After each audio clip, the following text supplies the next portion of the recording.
भाई मते गाढ़ लाल रंग चूड़ी दरकार ठीक सिंदूर रंग परी। भौणी मते ई हलदिया रंगर चूड़ी पिंधाई दियो। देख ये सबुज रंगर चूड़ी किते सुंदर देखा जाउची। मो हाथ एपरी देखाउची जेपरी नवविवाहित महिला हाथ भली। आसंता काली मो घरे सत्यनारायण पूजा हेबो। मो नुआ सबुज रंगर साड़ी सहित मो एही चूड़ी पिंधिबी। भाई मते एही चूड़ी दियो। हाँ भौणी ए नियो। अच्छा मते एबे जिबाकू पड़िबो। पूजा पाई केते किछि जिंस किनिबार अछि। भौणी माने सत्यनारायण कथा सुनिया पाई आसंता काली हम घर को निश्चित आसीबो। तुमे दुई जण मध्य निज परिवार सहित सत्यनारायण कथा सुनिबाकू निश्चय आसीबो। अरे नाई भौणी आमको स्वयं साक्षात सत्यनारायण अर्थात प्रकृत परमात्मा मिली जाइछन्ती। वर्तमान आमको कोनोसी सत्यनारायण कथा सुनिबार आवश्यक नाही। तुमे ए कोन कहूचो? सेही कथा कहूची जहा आपण सुनुछन्ती। आमको स्वयं सत्यनारायण प्राप्त होइछन्ती। से वर्तमान काशी रे विद्यमान। आखि खोलंतु चिन्हंतु सेही परम पितांकु। एही भली सत्यनारायण कथा कहिबा सुनिबा द्वारा कोनोसी लाभ मिले नाही। तुमे ए कोन कहूचो? मु किछि बुझी पारुनी। सत्यनारायण पुनी काशी रे? भौणी काशी को स्वयं सत्यनारायण अर्थात पूर्णब्रह्म परमात्मा कबीर साहेब आसीछन्ती। आमे तांकठारु नाम दीक्षा नेइछु। आमे तांकरी कथा ही कहूछु। से काशीर लहरतारा पुष्करिणी रे सशरीर रे प्रकट होइछन्ती। से हेउछन्ती प्रकृत सत्यनारायण। अच्छा काशीर सही धानक नेरुपुत्र गुणाकार कबीर। हाँ आज्ञा सेही कबीर से स्वयं पूर्ण परमात्मा अटंती। निजको गुप्त रखिछन्ती। बुणाकार रूपे लीला करूछन्ती। अरे जा जा अन्य काहाको मूर्ख बने। तुम मन को मुंड खराब हो जाइए कि बड़े चढ़े अଯଥା सब कथा कहूच। जड़े साधारण बुणाकाल को तुम भगवान बोली कहूच। अरे टिके भापी चिंती कथा कह। से बुणाकार केबेठार भगवान हो गलानी। भगवान को केही सृष्टि करि नाथंती। भगवान तो भगवान अटंती। आपण जहाको जने साधारण बुणाकार भाबुचंती सेही बुणाकार असंख्य ब्रह्मांड को सृष्टि करथिबा पूर्ण ब्रह्म कबीर अटंती। आम समस्त को तत्वज्ञान बुझाई पूर्ण मोक्ष देबा पई पृथ्वी को आसी बुणाकार रूप रे लीला करूछंती। जहाँ भी कुह भौणी केही कपड़ा बुणवा द्वारा भगवान हो जाएना। भगवान तो सर्वशक्तिमान। से सबु किछि करि पारंती। सेही बुणाकार कोन करि परिबो? से तो स्वयं भगवान अटंती। से सबु किछि करबाकू समर्थ भौणी। आम गुरुजी भगवान कबीर साहेब जी हेउचंदी सर्वशक्तिमान। निज ज्ञान नेत्र खोली आपण देखंतु तांको समर्थतार अनेक प्रमाण प्रत्यक्ष भावे मिलिजिवो। ए कथा समस्ते जानिछंती जे दिल्लीर बादशाह सिकंदर लोधींकर जलापड़ा रोग केउठी काहा द्वारा भी भल हेउ नथिला। आम गुरुजी आशीर्वाद देबा मात्रे ताहा भल होई जाइथिला। आम गुरुजी एते समर्थ जे जेतेबेले सिकंदर लोधी तांकर परीक्षा नेबा पई गर्भवती गाय को 2 खंड करी काटी देइथिले। हजार हजार लोकंक सामना रे गुरुजी सेही गाय को ता बाछुरी सहित पुणी जीवित कर देइथिले एवं सेही गाय दूधर बाल्टी भरी देइथिला। जेतेबेले सिकंदर लोधी स्वामी रामानंद जी कर हत्या कर देइथिले सेतेबेले गुरुजी तांको पुनर्बार जीवित करथिले।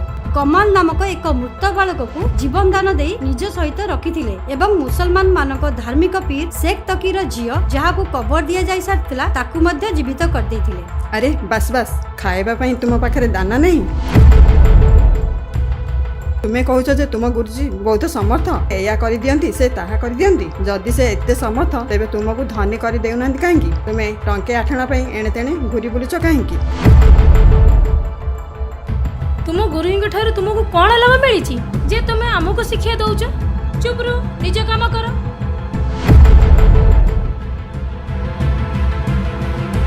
खाइबा पई तुम पाखरे दाना नहीं।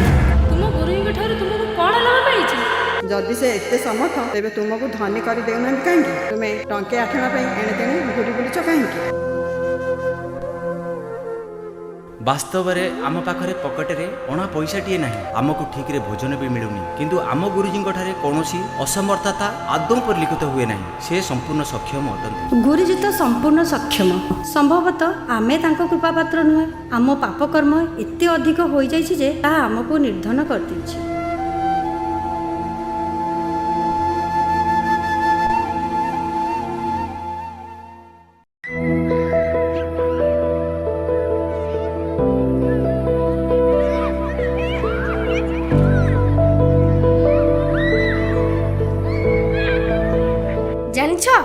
दिल्लीर बादशाह सिकंदर लोधी आम गुरुजी ठारू शिष्यत्व ग्रहण करछंती।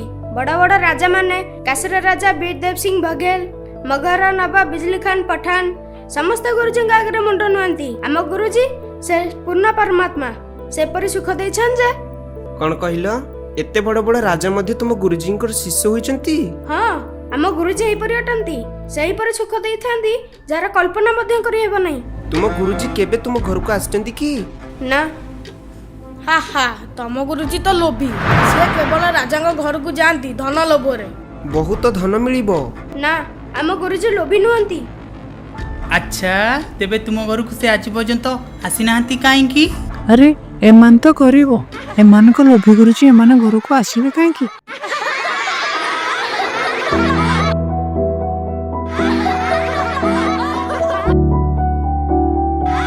ତୁମ ଗୁରୁଜୀ କେବେ ତୁମ ଘରକୁ ଆସିଛନ୍ତି କି? ହା ହା, ତମ ଗୁରୁଜୀ ତ ଲୋଭୀ। ସେ କେବଳ ରାଜାଙ୍କ ଘରକୁ ଯାଆନ୍ତି ଧନ ଲୋଭରେ। ଏମାନଙ୍କ ଲୋଭି ଗୁରୁଜୀ ଏମାନେ ଘରକୁ ଆସିବେ କାହିଁକି?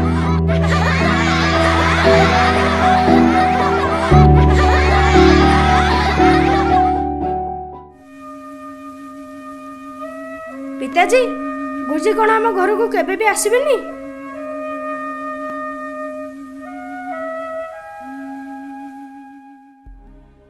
ପୁଅ, ଗୁରୁଜୀ ତ ଆମ ଘରେ ଅଛନ୍ତି। ଆମେ ଭଗବାନଙ୍କର ଶରଣାପନ୍ନ ହୋଇଯିବା ପରେ ସେ ସବୁବେଳେ ଆମ ସହିତ ରହିଥାନ୍ତି। ସେ ପ୍ରତି ମୁହୂର୍ତ୍ତରେ ଆମ ସହିତ ଆମ ଘରେ ହିଁ ରହନ୍ତି। ହଁ ମା, ମୁଁ ଜାଣିଛି, କିନ୍ତୁ ଗୁରୁଜୀ ଆମ ସାଥିରେ ତ ଅଛନ୍ତି, କିନ୍ତୁ ସେ କାହାକୁ ଦେଖା ଦିଅନ୍ତି ନାହିଁ। ମୁଁ ସାହି ପିଲାମାନଙ୍କୁ ଦେଖାଇବାକୁ ଚାହେଁ, ସେମାନେ କହୁଛନ୍ତି ଯେ ତୋ ଗୁରୁଜୀ ଲୋଭୀ।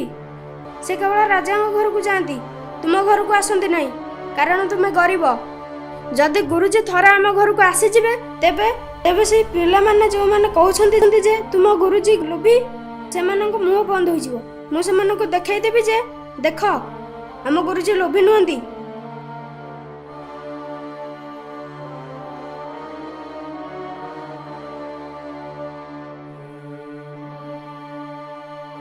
ପୁଅ, ଭକ୍ତକୁ ସଂସାର କଥା ପ୍ରତି ଧ୍ୟାନ ଦେବା ଉଚିତ ନୁହେଁ। ଗୁରୁଜୀଙ୍କ ଜ୍ଞାନକୁ ଆଧାର କରି ଆମେ ଚାଲିବା ଉଚିତ। ଏବଂ ସାହିର ପିଲାମାନେ, ସେମାନେ ତ ଅବୋଧ, ସେମାନେ ତ ଅଜ୍ଞାନୀ, ଗୁରୁଜୀଙ୍କ ବିଷୟରେ କିଛି ଜାଣନ୍ତି ନାହିଁ। ଆମ ଗୁରୁଜୀ ଲୋଭୀ ନୁହନ୍ତି।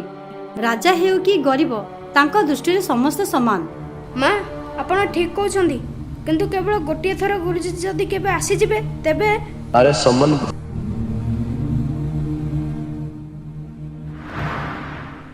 ଏହା ତ ଗୁରୁଜୀଙ୍କର ପାଟି ଭଳି ଶୁଭୁଛି। ଗୁରୁଜୀ? ଆରେ ଗୁରୁଜୀ ଏଠାକୁ କାହିଁକି ଆସିବେ ଏତେ ଦୂର? ଆରେ ତାଙ୍କ ପାଖରେ ଏତେ ସମୟ କେଉଁଠି ଅଛି? ତାଙ୍କର ଲକ୍ଷ ଲକ୍ଷ ଶିଷ୍ୟ ଅଛନ୍ତି, କେଉଁ ଆଡେ ଯିବେ? ଆମେ ଗୁରୁଜୀଙ୍କ ବିଷୟରେ ଆଲୋଚନା କରୁଥିଲୁ ତ, ତେଣୁ ଆମକୁ ସେଇଭଳି ଲାଗୁଛି। ଆରେ ସମନ ଘରେ ଅଛ କି?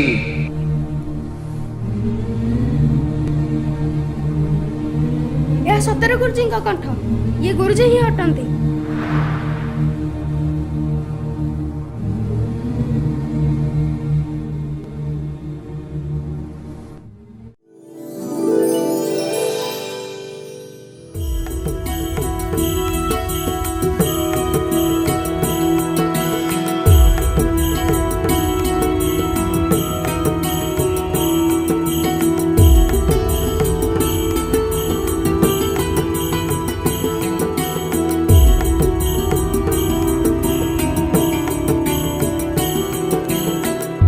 ଗୁରୁଜୀଙ୍କୁ ଏଭଳି ଛିଡ଼ା କରି ରଖିବେ ନା ଘର ଭିତରକୁ ଡାକିବେ? ବହୁତ ଦୂରରୁ ଚାଲିକରି ଆସିଛନ୍ତି।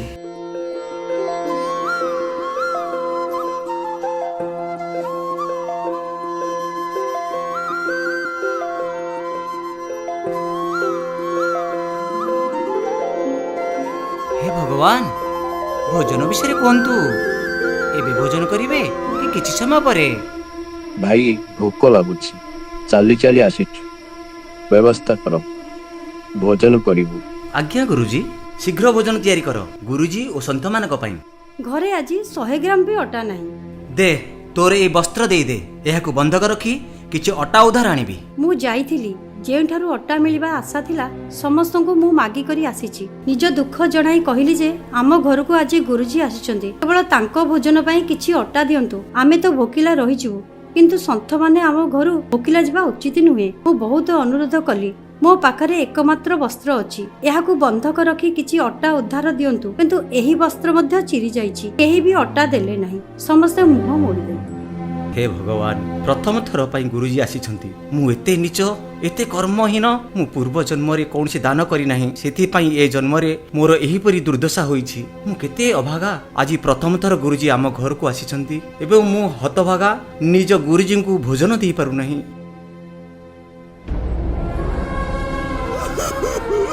कांद नाही गुरुजी और सन्थ माने जदि यह शुणिबे तेबे सेमाने भाविबे जे आमे आसीचु बोली एमानंकु असुविधा हेउची एवं एमाने कांदुचंती। धैर्य धरंतु एवं कौनसी उपाय बाहर करंतु। आजिर एही दुख समन पई सबठारु बड़ दुख थिला।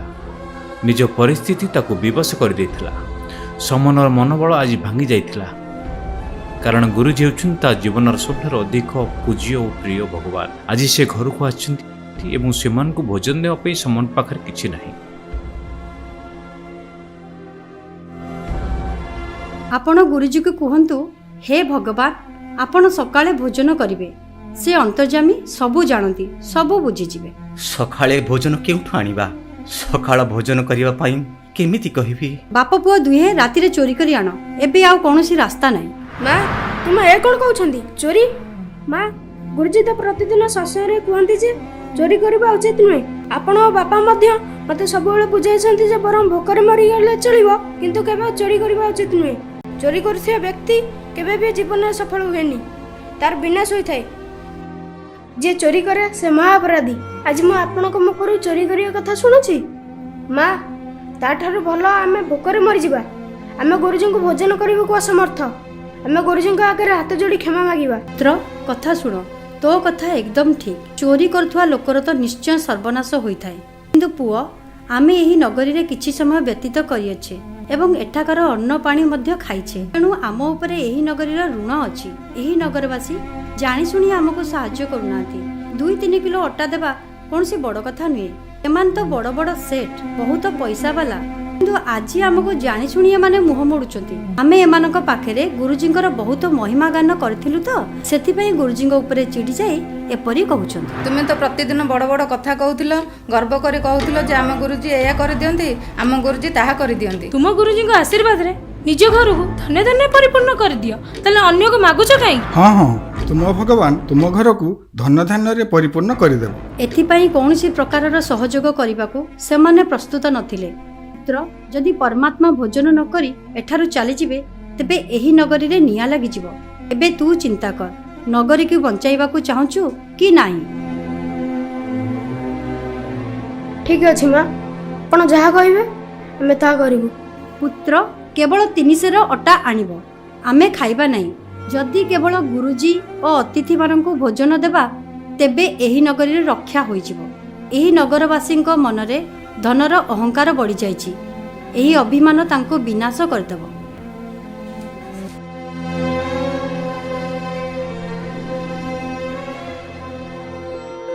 संध्या समय समन गुरुजी और संत मान पाखरे बहुत विनम्र भाव में भोजन पर क्षमा मागिले और कहले हे भगवान सकाळ समय भोजन व्यवस्था करदेबू।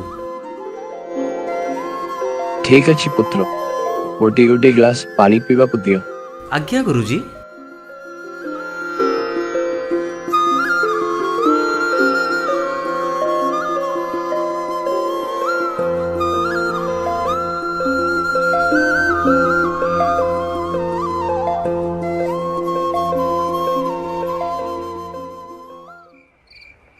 राति 12:30 पिता पुत्र दुहे चोरी करने बाहर से माने चोरी करने जो जाइथिले दोकानीर सही कांथ दुर्बल थिला। भितर को जीवाई से माने गोटे कांथरे गोटे कणा करदेले।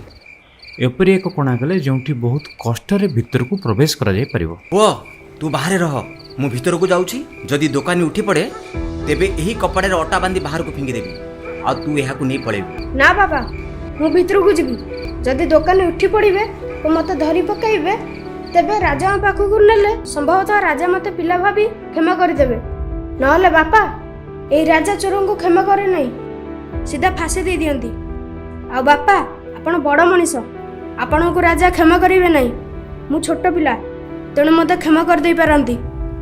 पुओ जदि तोते फांसी होई जिवो तेबे मु बंची रही कोन करबी। मोर अवस्था कोन हबो।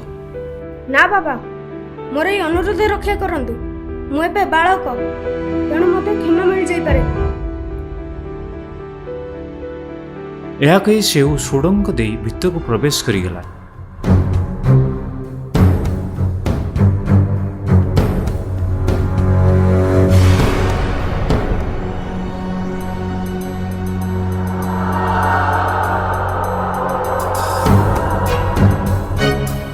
କେବଳ 3 ସେର ଅଟା ଆଣିବୁ, 3 ସେରରୁ ଅଧିକ ଆଣିବୁ ନାହିଁ।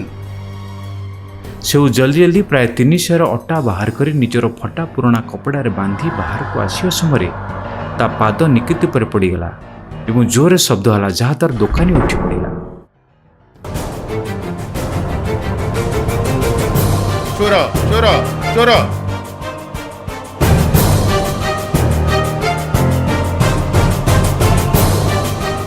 ସେଉ ବାହାରକୁ ବାହାରିବାକୁ ଚେଷ୍ଟା କରୁଥିବା ସମୟରେ ଦୋକାନୀ ଉଠି ପଡ଼ି ଚୋର ଚୋର କହି ତା ପାଦକୁ ଟାଣି ନେଲା।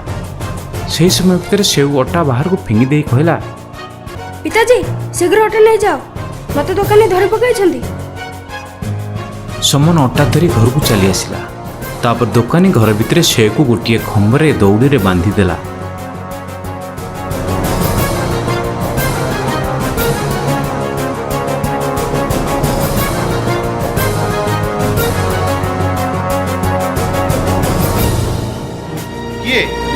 କିଏ ତୁ?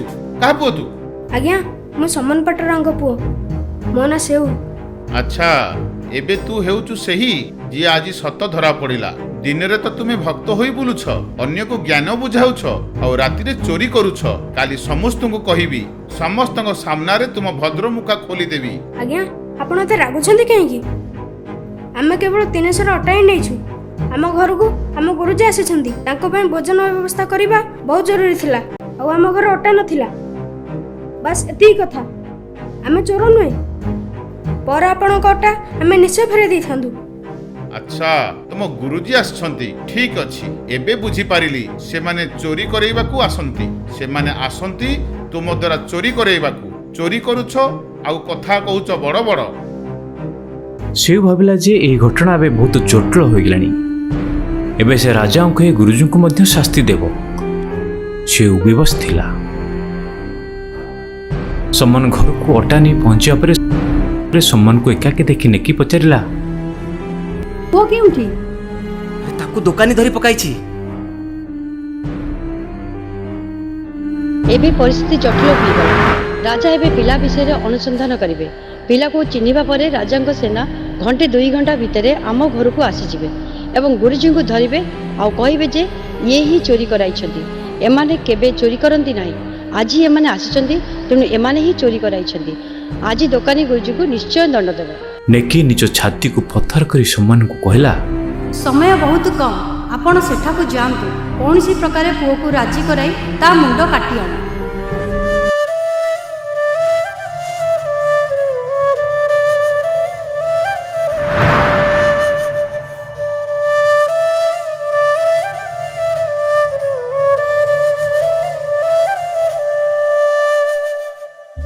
ଦୋକାନୀକୁ କହିବ ପିଲାକୁ ଛାଡ଼ିବ ନାହିଁ, ଦଉଡ଼ିରେ ବାନ୍ଧି ରଖିବ। କେବଳ ଟିକେ ଢିଲା କରିଦେଲେ ଶେଷ ଥର ପାଇଁ ମୋ ପୁଅ କାନରେ ମୁଁ 2 ପଦ କଥା କହିବି। ଆଉ ତାପରେ ଯେତେବେଳେ ସେ କାନ୍ଥ କୋଣରେ ମୁଣ୍ଡ ବାହାରକୁ ବାହାର କରିବ, ସେତେବେଳେ ତା ବେକ କାଟିଦେବ। ତାପରେ ଦୋକାନୀ ସେଉକୁ ନିଜ ଘରେ ରଖିବେ ନାହିଁ। ନିଜ ଜୀବନ ବଞ୍ଚାଇବା ପାଇଁ, ହତ୍ୟା ମାମଲାରୁ ବଞ୍ଚିବା ପାଇଁ ସେ ନିଶ୍ଚିତ ଭାବରେ ସେଉର ଶବକୁ ବାହାରେ କେଉଁଠି ଫିଙ୍ଗିଦେବେ, ଆଉ ଆପଣ ପୁଅର ଶବକୁ ନେଇ ଆସିବେ। ନେକି ସମନକୁ ଏକ ବଡ଼ ଛୁରୀ ଧରାଇ ଦେଲା ଏବଂ ସମନ ସେହି ଛୁରୀ ଧରି ନିଜ ପୁଅର ବେକ କାଟିବାକୁ ବାହାରିଲା।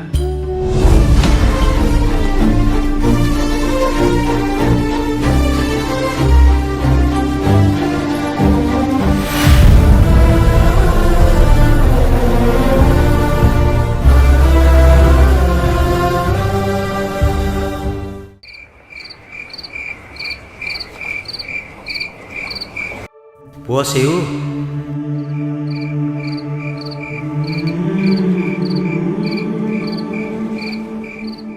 ବାସ୍ ଦୀପଦ କଥା ହେବାର ଅଛି ତୋ ସହିତ। କାଲି ସମ୍ଭବତଃ ତୋତେ ମାରି ଦିଆଯିବ।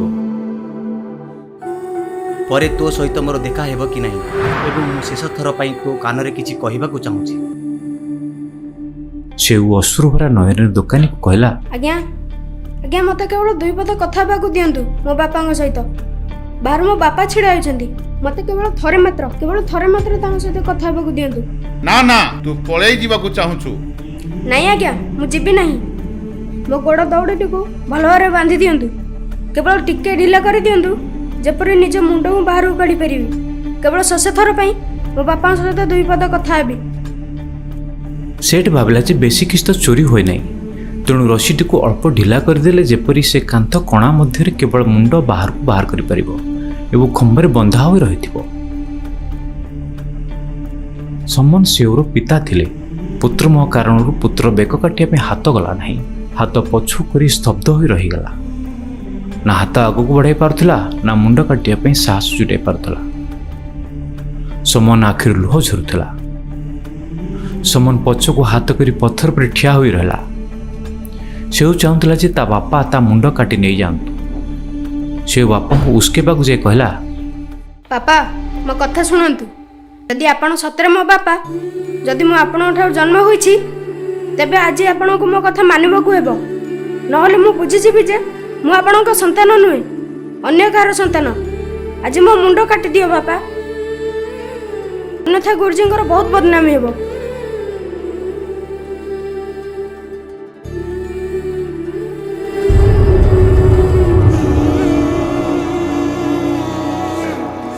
ବାସ୍ତବରେ ଆମ ପାଖରେ ପକେଟରେ ଅଣା ପଇସାଟିଏ ନାହିଁ। ଆମକୁ ଠିକରେ ଭୋଜନ ବି ମିଳୁନି। କିନ୍ତୁ ଆମ ଗୁରୁଜୀଙ୍କ ଠାରେ କୌଣସି ଅସମର୍ଥତା ଆଦୌ ପରିଲିଖିତ ହୁଏ ନାହିଁ। ସେ ସମ୍ପୂର୍ଣ୍ଣ ସକ୍ଷମ ଅଟନ୍ତି। ଗୁରୁଜୀ ତ ସମ୍ପୂର୍ଣ୍ଣ ସକ୍ଷମ। ସମ୍ଭବତଃ ଆମେ ତାଙ୍କ କୃପାପାତ୍ର ନୁହେଁ। ଆମ ପାପକର୍ମ ଏତେ ଅଧିକ ହୋଇଯାଇଛି ଯେ ତାହା ଆମକୁ ନିର୍ଦ୍ଧନ କରିଦେଇଛି।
ଏବେ ତ ସର୍ବନାଶ ହୋଇଗଲା। କଥା ବିଗିଡ଼ିଗଲା, ସବୁ ଓଲଟା ହେଇଗଲା। ଏବେ ତ ମୋ ଉପରେ ହତ୍ୟା ମାମଲା ଚାଲିବ।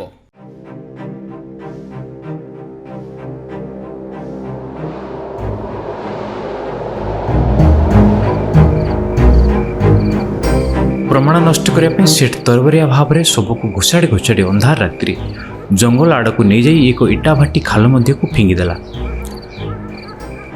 ତାପରେ ଶୀଘ୍ର ଫେରିଆସି କାନ୍ଥରେ ଥିବା କଣାକୁ ବାଲି ଓ ମାଟି ବୋଳି ମରାମତି କରିଦେଲା ଏବଂ ଏପରି କରିଦେଲା ଯେପରି ପୂର୍ବରୁ କାନ୍ଥରେ କୌଣସି କଣା ନଥିଲା।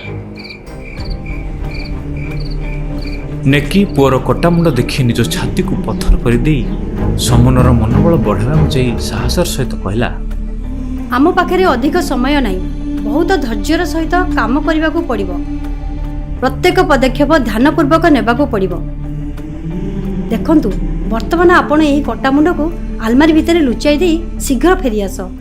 ସେଠାରେ ପୁଅର ଶବକୁ ଘୋଷାଡ଼ି ନେବାର ଚିହ୍ନ ଥିବ। ସେଠ ଶବକୁ ସେଠାରେ ରଖିବ ନାହିଁ। ସେ ଶବକୁ ଘୋଷାଡ଼ି ନେଇ କୌଣସି ଜାଗାରେ ଫିଙ୍ଗି ଦେଇଥିବ। ଘୋଷଣା ହୋଇଥିବା ଚିହ୍ନ ପଛେ ପଛେ ଯାଅ ଏବଂ ଯେଉଁଠି ସେ ଶବକୁ ଫିଙ୍ଗିଥିବ ସେଠାରେ ପୁଅର ଶବକୁ ଉଠାଇ ଆଣ।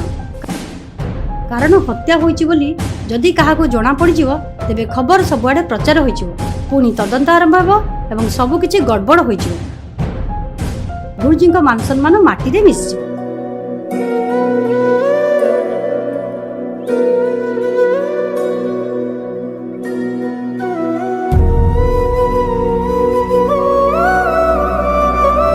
ସମନ ଫେରିଆସି ଦେଖେ ତ ଶବକୁ ଘୋଷାଡ଼ି ଘୋଷାଡ଼ି ନେବା ସମୟରେ ରକ୍ତ ଚିହ୍ନ ମାଟି ଉପରେ ପଡ଼ିଥିଲା।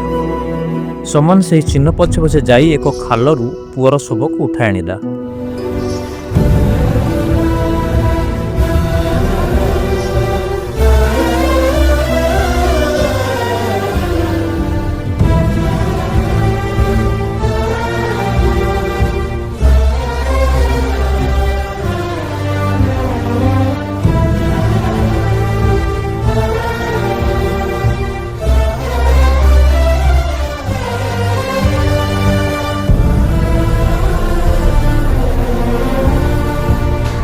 ତାପରେ ସେ ଶବକୁ ଏକ ମଣାରେ ପୁରାଇ ଘର ଭିତରେ ରଖିଦେଲେ।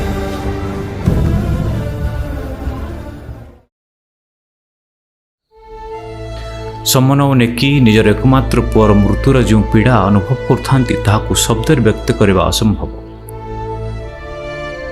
ସେହି ସମୟରେ ସେମାନେ ନା କାନ୍ଦି ପାରୁଥିଲେ ନା ତାଙ୍କ ଭିତରେ ଥିବା ଅସହ୍ୟ ବେଦନାକୁ ପ୍ରକାଶ କରିପାରୁଥିଲେ।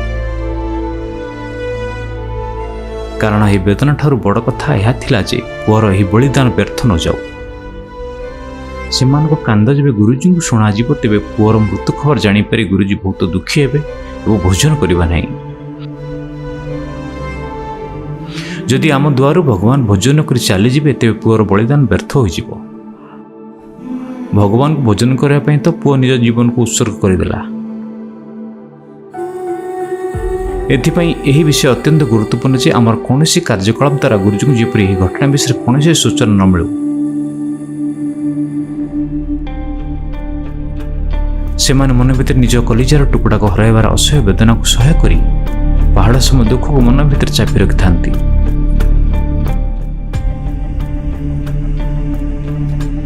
ଦୁହେଁ ଗଭୀର ଦୁଃଖରେ ସ୍ତବ୍ଧ ଓ ନୀରବ ହୋଇଯାଇଥିଲେ।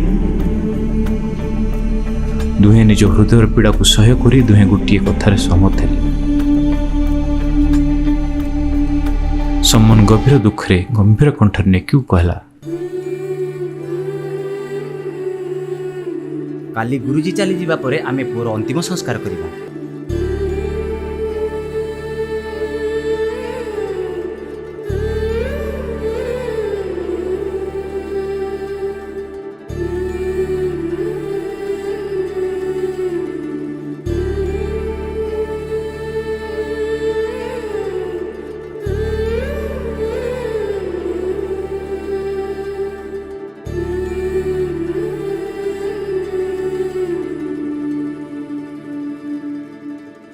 ଆଜି ରାତିଟା ସେମାନଙ୍କୁ ଏହିପରି ଦୁଃଖ ଓ ବେଦନାରେ ସମୟ କାଟିବାକୁ ପଡ଼ିବ।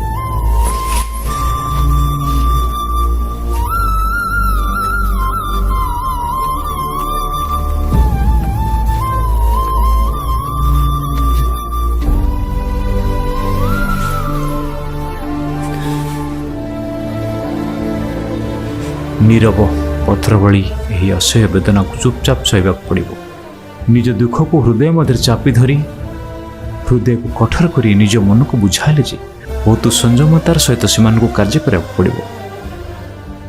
ସେମାନେ ସ୍ଥିର କଲେ ଯେ ଏହିଭଳି ସମୟରେ ଆମେ କେବେ ଭାଙ୍ଗି ପଡ଼ିବା ନାହିଁ, କେବେ ଧୈର୍ଯ୍ୟହରା ହେବା ନାହିଁ।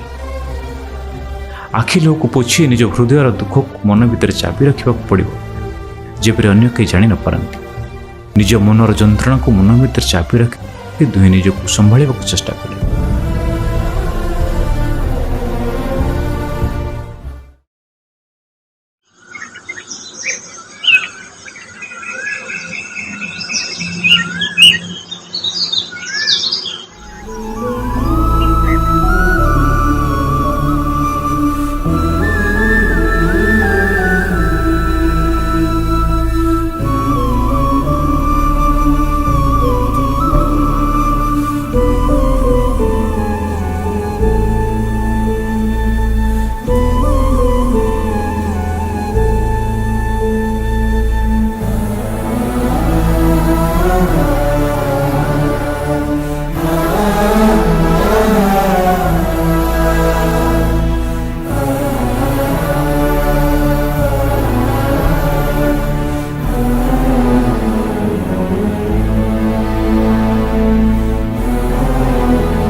भोजन प्रस्तुत हो सारी गुरुजी को डाकतु शीघ्र भोजन करी गुरुजी समय प्रस्थान करेंगे।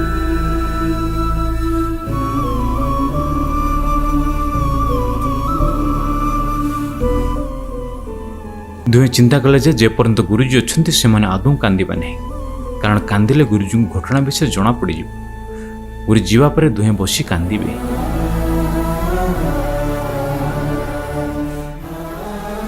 समन कबीर सबको भोजन करने डाकवा गला।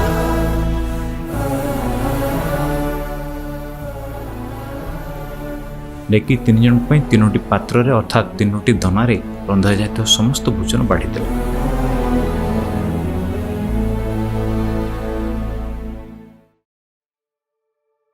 परमात्मा कहले 5टे नुहे 6टे बांटी दियो भाई। महाराज जी आमे परे भोजन करिवु आपण प्रथमे भोजन करंतु। ना भाई प्रसाद लागिबो एवं समस्त भोजन करिबा बसी जाओ।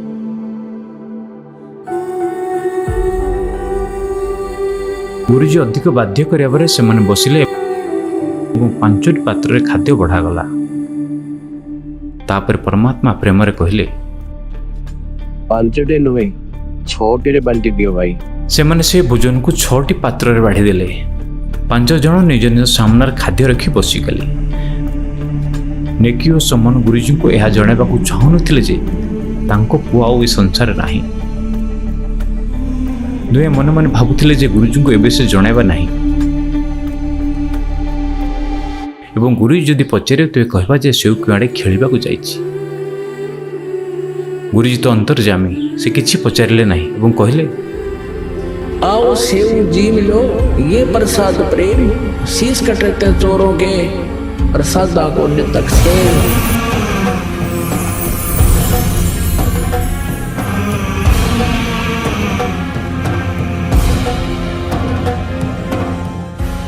सेव धड़ पे शीश चढ़ा वो बैठा पंगत महा और नई निशानी गर्दन कहिए ओ सेव उठना।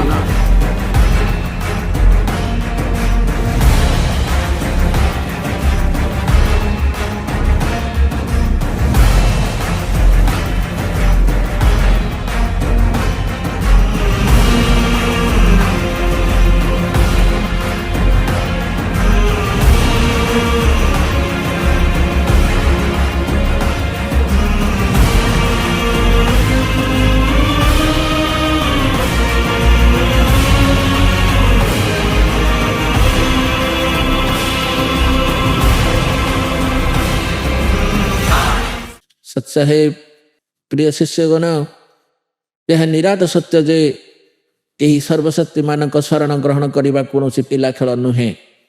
लख बर सोरा जोध ही लख बर सावत दे लख बर यदि जहान तो सतु सत। आपण माने सेव समान को भली बलिदान देछंती। आपण माने बहुत जबरदस्त केवल गोटे जीवन नुहे अनेक जीवन चेष्टा कर आसी। आपण माने एहीपरि गोटे जन्म किसी करिसंती तो अन्य जन्म आउ किछि केबे किछि करि नाहंती तो केबे करिसंती। किंतु परमात्मा जेतेबेले आनिसंती आपण को एठाकू एही मनुष्य जन्म देई एवं कलिजुगर एही प्राइम टाइम पर्यंत आनिसंती। एथिरु एही दास जानि पारुछि जे आपण माने केते लकी आपण माने केते प्रिय सेही परम पितांकर एही भली कृपापात्र होई रुहंतु।